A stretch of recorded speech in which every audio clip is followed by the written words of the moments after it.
Very much उदय। आतिशी जी, सबसे पहले बहुत बहुत बधाइयाँ, बहुत बहुत शुभकामनाएं।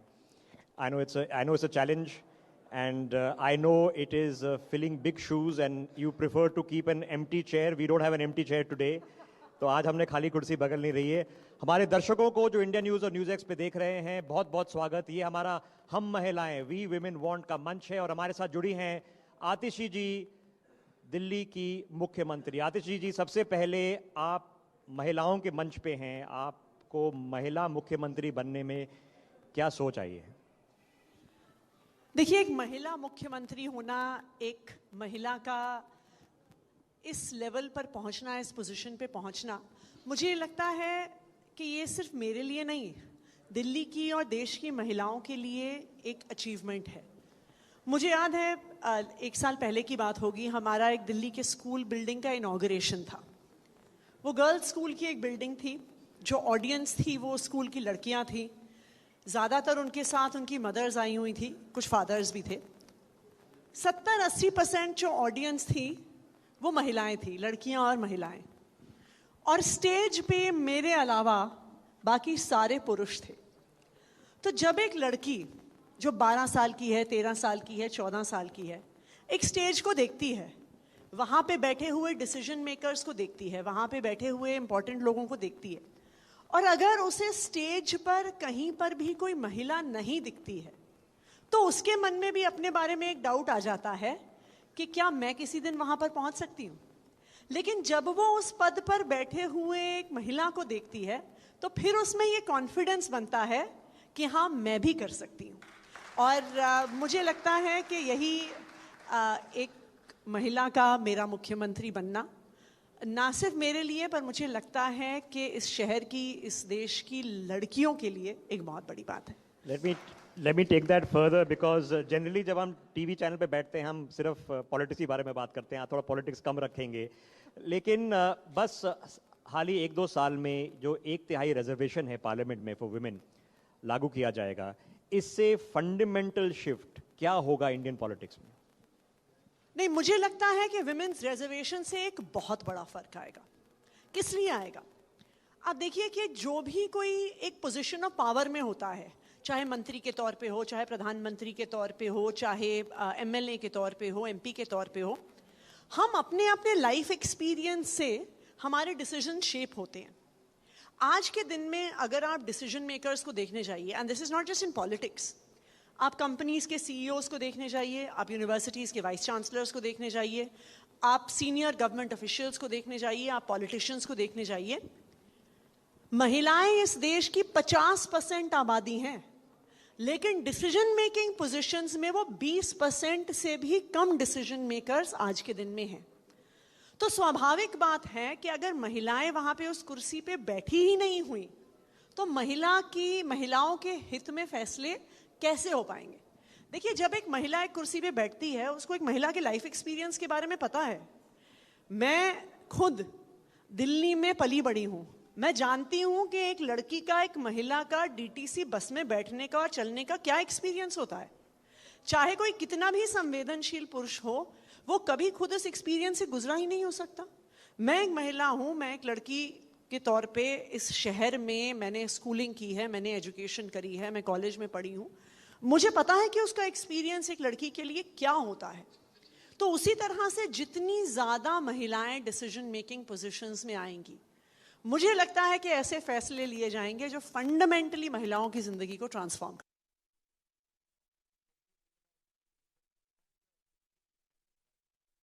is happening regarding women doctors, women nurses. Your party has roots in activism. The doctors are right now, some of them are protesting, some of them are, demanding their basic dues. What can in Delhi we do for women doctors, women nurses? Why just women doctors and women nurses? I think that this is a question that has to apply to all working women professionals. Why should women have to worry about their safety and security in their places of work? Why should women have to worry that when they step out of their homes, will they be safe or not? Why should women have to worry कि हम उबर में बैठते हैं तो a lot of women tell me कि हम तो pretend fake phone call करते रहते हैं कि भाई the Uber driver should not think कि I am not talking to anyone. So मुझे ये लगता है कि अगर महिलाओं को घर से बाहर हमें लेकर आना है, अगर आप सारे developmental criteria across the world देखिए, the more women are educated, the more women are working, the better the countries perform economically. So it is not just that we are doing this for the safety of women. We have to make our cities and our country safer for women for the development of our country. And I think that this has to apply across the board, not just for women doctors, for women nurses, but all women who are working professionals, for all young women who are studying. And across the board, we have to make the city and the country safer for them to step out. Ma'am, Delhi mein there are central government hospitals, very large ones. There are state government hospitals, then there are private hospitals. Are you doing, as Chief Minister, a review of the safety precautions that are being done after what's happened? No, our Health Minister, Mr. Saurabh Bhardwaj, has extensively been in touch with all the doctors, all the resident doctors and their associations. And whatever their demands have been, be it in terms of providing more safety and security in hospitals, be it in terms of proper metal detectors and baggage checks when anyone enters the hospitals, be it in terms of proper common spaces, be it in terms of proper facilities in common spaces, CCTV cameras, all of those demands of doctors are being met in Delhi government hospitals. आदरणीय मुख्यमंत्री जी, कुछ महीने पहले आम आदमी party की सरकार ने दिल्ली में एक स्कीम घोषित की, 2000 करोड़ रखे जाएंगे और हर महिला जो दिल्ली की निवासी है, जो 18 साल की आयु से बड़ी हो गई है, उनको 1000 रुपये महीना दिया जाएगा। ये स्कीम की लागू कैसे की जा रही है, इसका भी स्टेटस क्या है और ये स्कीम आपने क्यों निकाली? देखिए, स्कीम अभी जल्द लागू होगी। अभी मुझे उम्मीद है कि आने वाले कुछ ही हफ्ते में ये स्कीम दिल्ली सरकार के कैबिनेट द्वारा पास हो जाएगी। ये स्कीम क्यों ज़रूरी है? जैसा मैंने आपको कहा, ये स्कीम क्यों ज़रूरी है, ये एक महिला ही समझ सकती है।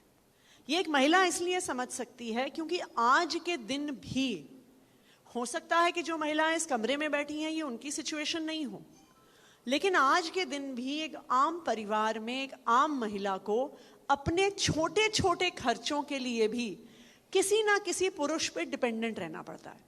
जब छोटी होती हैं तो पिता से मांगने पड़ते हैं, बड़ी हो जाती हैं तो अपने पति से मांगने पड़ते हैं पैसे, बुजुर्ग हो जाती हैं तो अपने बेटों से मांगने पड़ते हैं पैसे। और आप सोचिए, अगर आपको एक छोटी सी रिक्वायरमेंट के लिए भी किसी के सामने हाथ फैलाने पड़ते हैं, तो ये आपके सेंस ऑफ सेल्फ रिस्पेक्ट को कम करता है। इसीलिए इस स्कीम की शुरुआत हुई दैट दिल्ली की हर महिला के हाथ में अपनी छोटी बड़ी ज़रूरतों के लिए पैसे होने चाहिए, कि अगर उन्हें घर से बाहर जाना है तो उन्हें किसी से पूछना नहीं पड़े। अगर किसी महिला को अपने बच्चों के लिए कुछ सामान खरीदना है, उसे किसी के सामने हाथ ना फैलाने पड़े। अगर किसी बुजुर्ग महिला को अपने लिए एक नई साड़ी खरीदनी है, अपने पोते पोती को कुछ पैसे देने हैं, तो उनको किसी से मांगना ना पड़े। मुझे लगता है कि हाथ में पैसा होना is the biggest form of empowerment for any women, and any working woman will tell you this. और इसीलिए इस स्कीम की शुरुआत करी जा रही है। ये मैं मानती हूँ कि 1000 रुपये महीना है, लेकिन बहुत सारी ऐसी महिलाएं हैं जिनके लिए ये 1000 रुपये भी बहुत बड़ी चीज़ है। Yes, 12,000 rupees a year, and the scheme hopefully will be launched soon. आतिशी जी, मैंने बोला कि पॉलिटिक्स थोड़ा कम रखेंगे इस चर्चा में, लेकिन एक unified force for the betterment and transforming India into women lead development कैसे करें? क्योंकि सेंट्रल गवर्नमेंट के पास भी लखपति दीदी स्कीम है, वो भी कह रहे हैं कि जब हम आवास दे रहे हैं, हम विमेन के नाम पे दे रहे हैं, टॉयलेट बना रहे हैं, इकट्ठे कैसे काम किया जाए इस पे? देखिए, स्कीम्स तो हर जगह हैं। आप कह सकते हैं कि केंद्र सरकार के पास भी स्कीम्स हैं, बहुत सारी स्टेट गवर्नमेंट्स हैं, उनके पास भी स्कीम्स हैं, लेकिन हमारी देश की दुर्दशा आप कहिए कि कागज पे तो हमारे पास बेस्ट ऑफ स्कीम्स हैं, बेस्ट ऑफ लॉज हैं, लेकिन ग्राउंड पर कुछ नहीं उतरता। फॉर एग्जाम्पल, आप लखपति दीदी छोड़िए, आप आवास की योजनाएं छोड़िए, एक सिंपल चीज है शिक्षा, एजुकेशन, जो महिलाओं की और किसी भी वर्ग की एम्पावरमेंट के लिए एक तरह से फाउंडेशन है। आप इस देश का राइट टू एजुकेशन कानून पढ़ेंगे, कोई व्यक्ति जो इस देश में नहीं रहता उस कानून को पढ़ेगा, उसको वो कानून देख के लगेगा कि इससे अच्छी शिक्षा व्यवस्था पूरी दुनिया में कहीं नहीं होगी जो भारत में है। लेकिन सच्चाई क्या है? सच्चाई क्या है कि इस देश के 90% सरकारी स्कूल टिन शेड की बिल्डिंग में चलते हैं।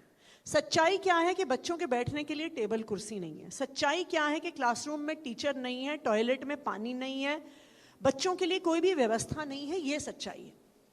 तो स्कीम्स हम कितनी भी बना लें, जब तक सरकारें उन स्कीम्स को ग्राउंड पे उतार कर महिलाओं की जिंदगी में एक्चुअल सुधार नहीं लेकर आएंगी, स्कीम्स की घोषणाएं करने से लोगों की जिंदगी नहीं बदलती है।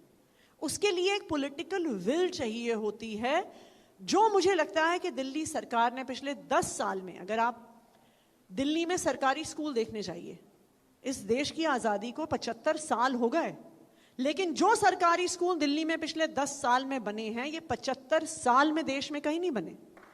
अगर आप देखने जाइए कि जिस तरह से दिल्ली में आज एक महिला को सोचना नहीं पड़ता कि अगर मुझे अपना इलाज करवाना है तो 1000-1500 रुपए में कहाँ से लेके आऊंगी। उसे पता है कि उसके मोहल्ले में एक मोहल्ला क्लिनिक है, एयर कंडीशन क्लिनिक में MBBS डॉक्टर बैठता है, जहाँ पे कंसल्टेशन फ्री है, दवा फ्री है और टेस्ट भी फ्री है।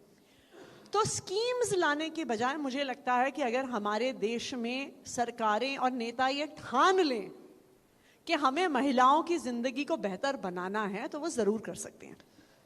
मैम, हम तो आशा ही करते हैं कि सारी स्कीम्स अच्छी चलें, लखपति दीदी भी चले, आवास भी चले और आपकी स्कीम भी अच्छी चलें, both in education as well as the distribution of an allowance every month. जो young women out there, young girls or young students, you have just witnessed a person who's become chief minister. I don't know, ma'am, if politics was your choice of profession. So let us get to know the person behind the position. Atishi ji, when you were growing up, जब आप लड़की थी, school जा रही थी, आप क्या बनना चाहती थी?